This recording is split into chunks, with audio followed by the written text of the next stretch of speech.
We are back. It's another episode of Dugout Discussions with Chris Rose. Always love talking to the best young players in the sport, and the Angels actually have one of them. Now, in recent years, they've known all about Mike Trout. They had Shohei Ohtani here for 6 years as well.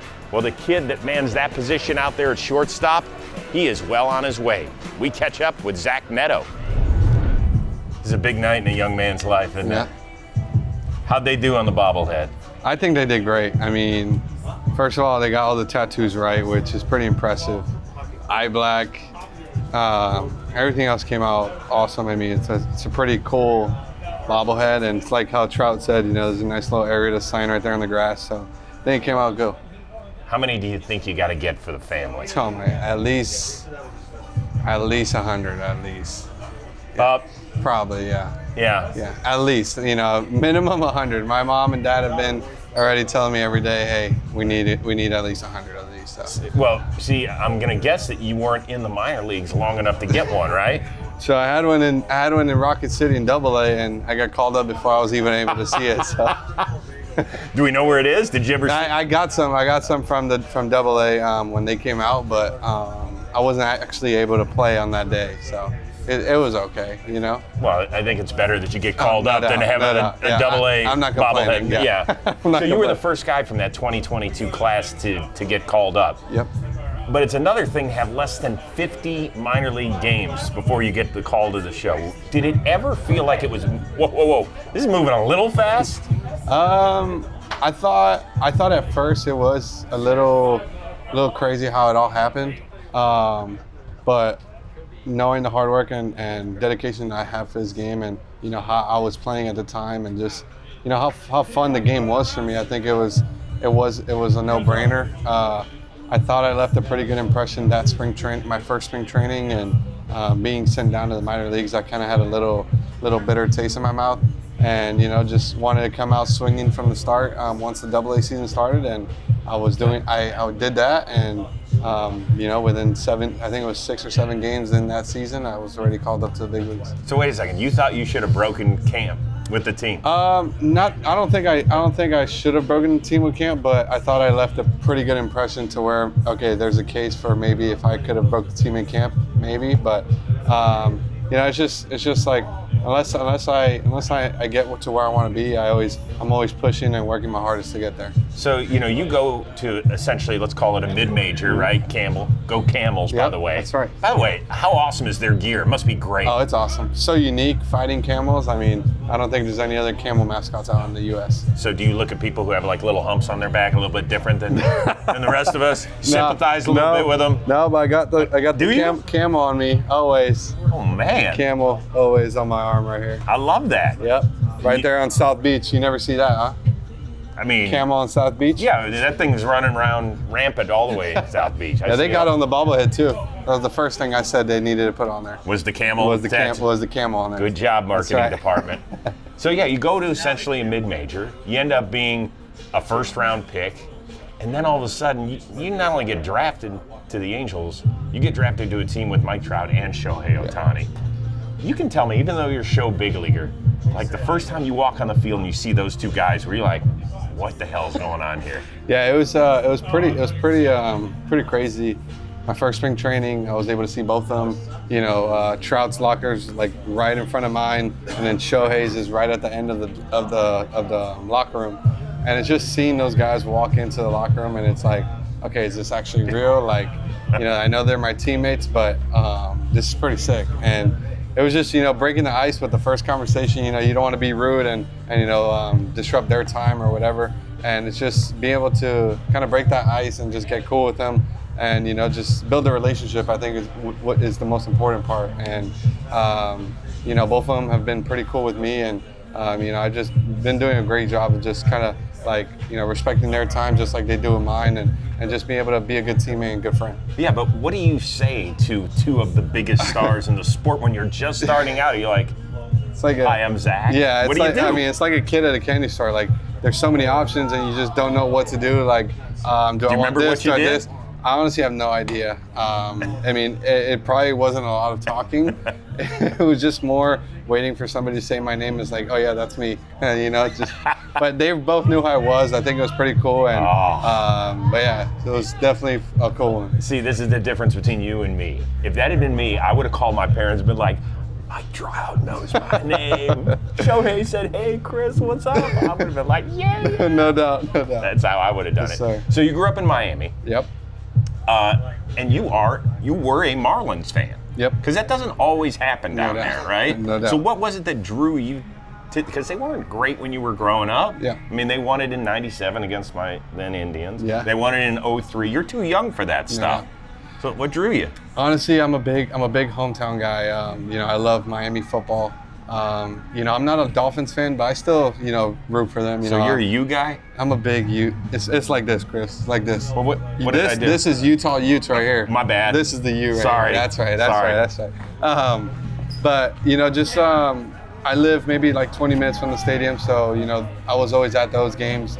And just watching baseball, it's something I grew loving, and watching a hometown team, I think it was pretty cool. And we had a pretty good team in 2015 when we switched to Miami Marlins. We had Jose Reyes, young Giancarlo Stanton, Zuna, Yelich, Bermuda, all these guys when they moved to a new stadium. So it was pretty cool. Pretty cool. So who was your dude when you were growing up? I love Giancarlo Stanton. That was my guy. Come on, man. Before when he was Mike, when he was Mike Right. Stanton. But yeah, that's my guy. I've always grown up watching him, and even today I go out there and I tell him, and he's like, "Stop, man! You're making me feel old." So it's pretty cool. And but yeah, Marlins fan at first. Yeah. So are you a chatty guy on the field? Do you like chatting guys up? Yeah. I think it's pretty special in the game, just being able to build relationships with other guys on different teams that you don't get to see every day. And it just shows how close this game is. You play these guys maybe once a series, a year, and that's probably the only time you're going to see them. And so just be able to build relationships, say your name, introduce yourself, and just kind of expands the game. And so now when you see them again, it's it's pretty comfortable, going up to them and introducing. And you never know, you might be playing with them someday down the road, or they might be joining you. So it's always good breaking ice. So one of the better interactions we saw this year was you and Skubal.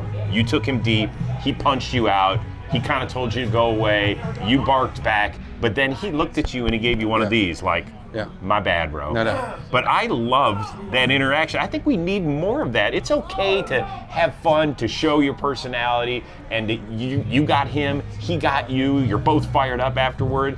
When you have a chance to kind of look back on that, did you enjoy it?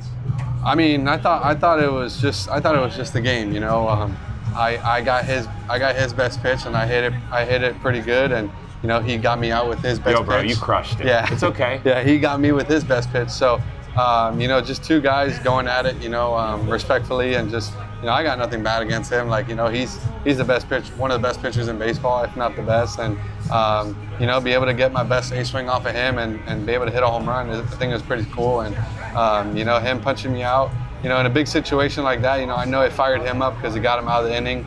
But it's just two guys going at it, trying to give it their all every day, and it was a lot of respect. After he said everything, and I kind of barked back at him, and just kind of while everything was going away, and him showing the respect, that it was just a quick heartbeat or fast heartbeat, and it was just in the moment. I think it was pretty cool. Don't lose that intensity, man. No doubt. That's great. It's just a game of baseball. Hey, do you wonder if the baseball gods have a voodoo doll of you? Because you came up and set a major league record. In your first 7 major league games, you got plunked 5 times. But that happened in the minor leagues as well. Yeah. I'm sure it happened probably in Little League for you too. Yeah.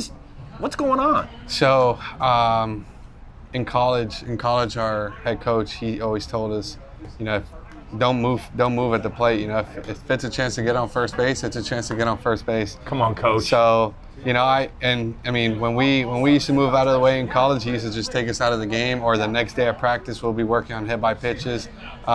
It was just a matter of, battling, especially when you have 2 strikes and you get hit by a pitch, you get yourself out of that count and you get on first base for free. So, I always respect him for that. I never really got hit in high school until I got to college. I started learning his way, and ever since then, I've just been getting drilled with the baseball. So there is an art to getting hit by a pitch. That's right. That's right. So for little kids that want to grow up and get hit by a pitch, what is the one thing? There's a right way to get hit and there's a wrong way. The wrong way is when it hurts. The right way is be able to see the ball and be able to protect yourself enough to where it gets most of the meaty part, or if it hits a spot where it's not going to get as sore or anything the next day. Exactly.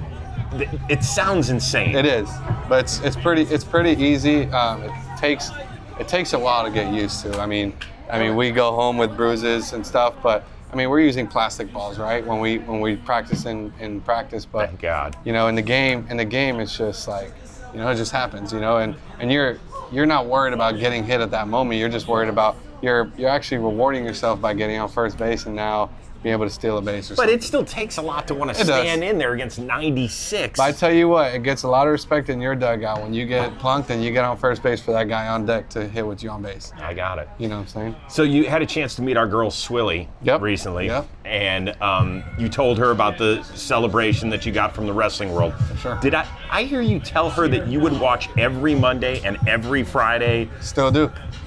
So you DVR it and watch it when you get home? No, I usually... in between at bats, you sneaking a peek?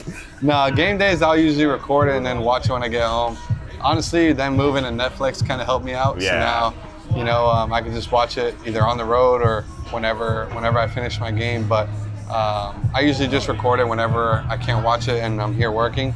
But I don't miss an episode at all. How many WrestleManias have you been? Oh, I haven't been to WrestleMania. I haven't been to WrestleMania. I've only been to one event, and it was on my rehab assignment in Sacramento, where I finally got to sit there and watch all these guys come in front row. It was pretty cool. All right, give me your top 3 wrestlers of all time. Of all time, Roman Reigns, number 1. Okay.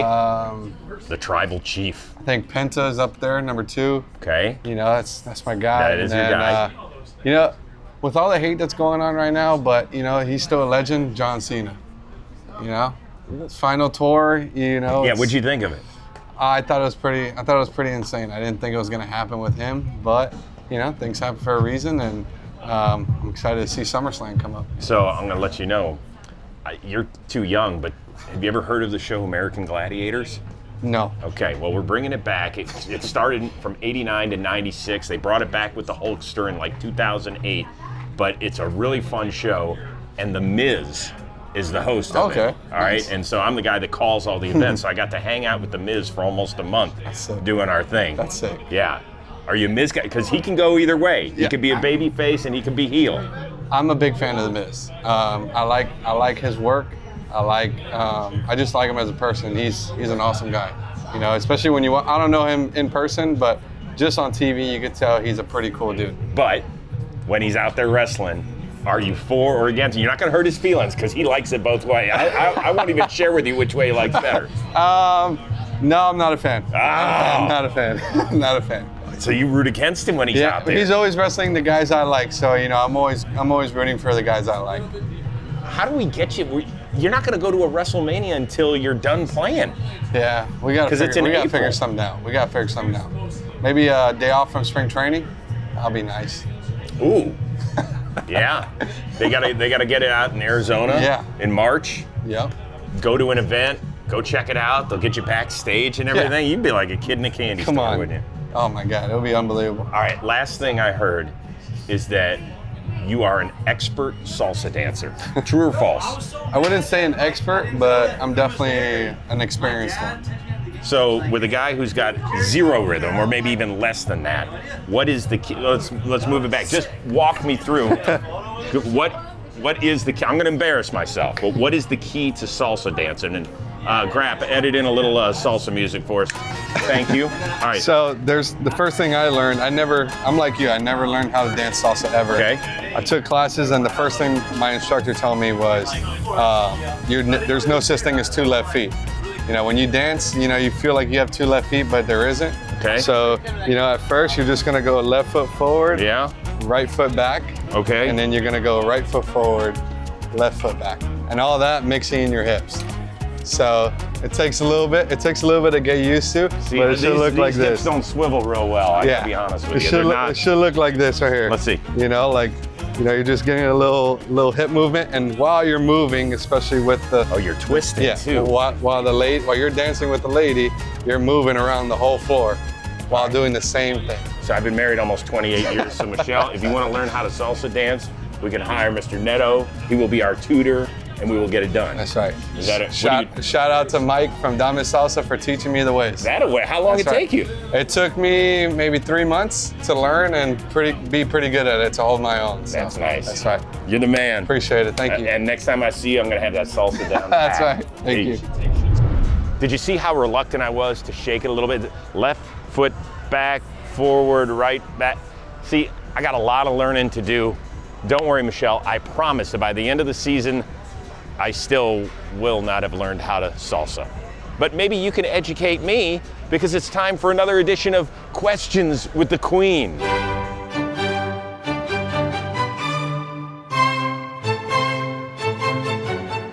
Years ago, my sister introduced me to Chris, and what a day it was for him. Just kidding.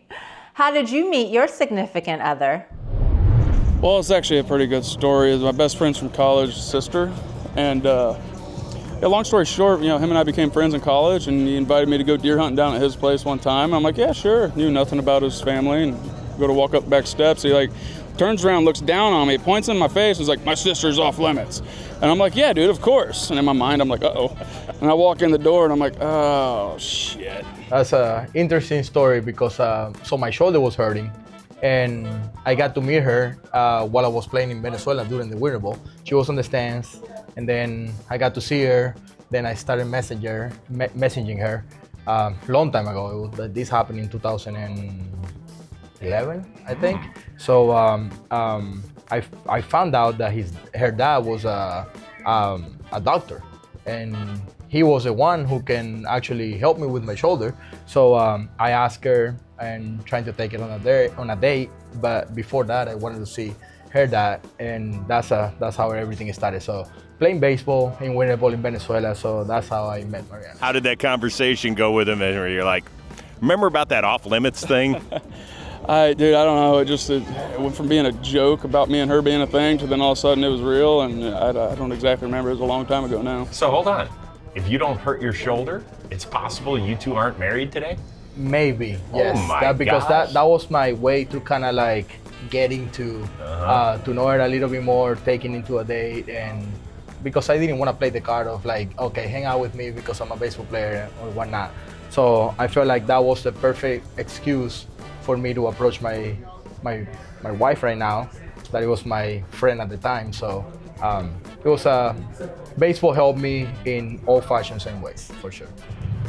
We were out in a bar in Tampa. Old school. Yeah, good time. No swiping, nothing. Good time. Just met him. Yep. I love that. We actually went to rival high schools, and we had a mutual friend in high school try to set us up, and it didn't end up working out. And then my first off season, all my buddies were still playing at San Diego State. She went to Cal State Fullerton. They were playing each other, and I ran into her at the game and went on a date a couple days later. That away, stud. The rest is history. Who talked to whom first? It was Don't say it was mutual. that part's Up for discussion. yeah. Let's put it that way. Whoa, interesting. Let's put it that okay, way. Yeah. interesting. Well, this is cool. Good story. I met my wife on Christian Mingle. Really funny story. So she was out in Washington, and I was in High A Stockton. And my teammates, we had a Bible study group, and they were all either engaged or dating. And I was single, so they got onto my Facebook, took screenshots, created a profile on Christian Mingle, and they like show me this phone of like all these pokes and winks, and I was like, what the heck? I don't need an app to meet a girl. High school. Sweethearts? Yep. We met freshman year of high school, and dated on and off through high school, college, and then got back together after college, and it all worked out. Oh, so the last time you got back together, who closed the deal? Who's the one who said, yeah, this has got to work? I think it was very mutual. It kind of just like fell back together perfectly, and it was amazing. I had like over 1,000 emails, whether it just be like updates or messages and all this stuff that comes with it that you get an email from. I was like, TJ, I need the password so I can delete this thing. So I go on to delete it, and I was like, honestly, like I'm so busy with working out and like giving pitching lessons that like I'll at least see if somebody's local that I can get a coffee with, and maybe go find a good church locally that I can go to, and a couple of not so great dating experiences, and I was getting off of the website, and my wife's profile popped up, and I sent her a message and said, here's my cell phone if you'd like to text and talk, and the rest is kind of history. Talked for a couple months, and then she flew down to Florida, and got her a hotel across the street from the team hotel, and we hung out for a few days, and then kind of just did the long distance thing until we were married a year later. So yeah, it was a pretty cool, it's a cool story now. At the time it was kind of weird. I didn't really think that I would ever tell anybody I met my wife on a dating app, but I met her through Christian Mingle, yeah. That's pretty good. That's the ultimate closer right there, by the way. Thank you. Pretty good. Thanks, man. I appreciate how you tied that in right there. Oh, good one. I met her in acting for non-majors. What? In McKee Gym at Mizzou. Yeah. Acting for non-majors? That's right. What the hell does that mean? That means it's an acting class for non-majors. What were you? So they bring in all of your incoming freshman athletes, or they used to. I don't know what they do now. They threw us in 2 classes, so I took cultural anthropology and acting for non-majors. I was at a game in Tampa, and I saw her sitting there, and I threw her a baseball with my number on it, and then she came back the next day and threw me a baseball with her number on it. And I thought it was pretty funny. It was kind of cool. I didn't know, think much of it as I don't know the chances of me meeting someone from, you know what I mean? Are we really gonna like each other? And then we went to dinner a few days later, and I was like, wow, this girl's really cool. And then we hung out ever since. We went to Mexico together, that off season. Good person to travel with, big plus, and then we just started living together very fast. Now we're getting married. So who was which one of the two of you was yeah? She was dating somebody else for a while, so. Oh. Okay. But we ended up where we are now. Do you still have each other's baseball? Yeah, she's very sentimental. She keeps a lot of that stuff. I'm not good with all that, but she's got all that stuff. Well, one day if you want to have kids, that is going to be a tremendous How I Met Your Mother story. Oh yeah, for sure. Yeah. Stuff I don't think about, and I probably should. Even baseball sentimental things, like first Ks and all that. I'm just I can just look it up on the internet type of thing. So I wish I was a little bit more sentimental with that, but I think especially that, like you said, that story will be nice. And we will have kids eventually, probably pretty soon after the wedding, so it'll be nice. Whoa, okay, mark it down. College. We went to the University of Central Florida. We met at college. She was a golfer. I played baseball, and the rest is history. How many strokes aside did she give you? If she gave me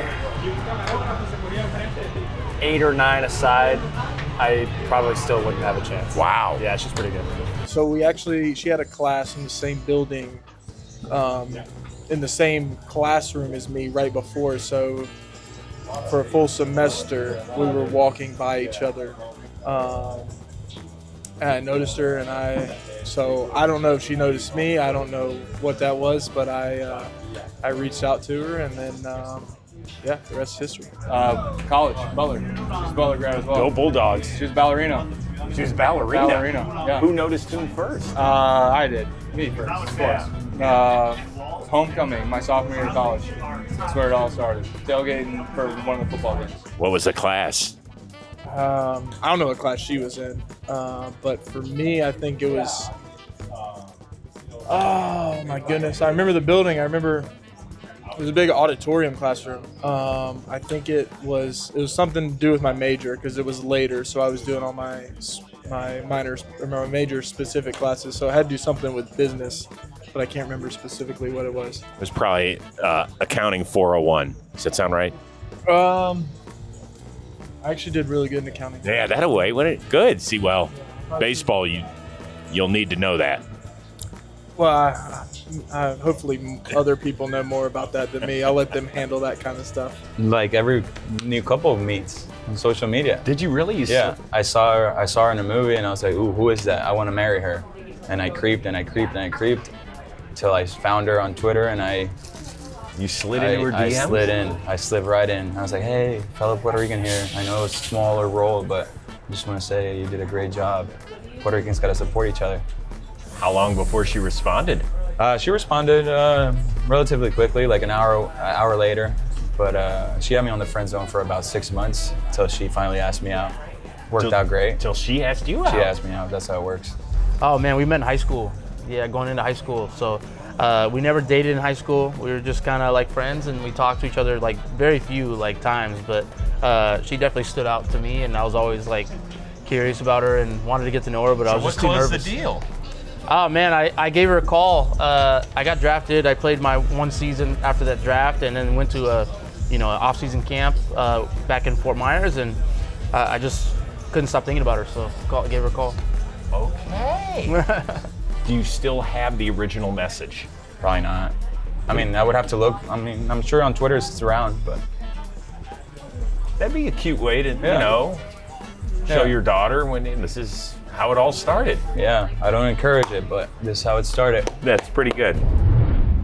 Snaps for the Queen, leave some comments as well, and also throw us a question or two that we haven't asked this season that maybe you would like to hear the ball players answer, because, believe it or not, time is running out.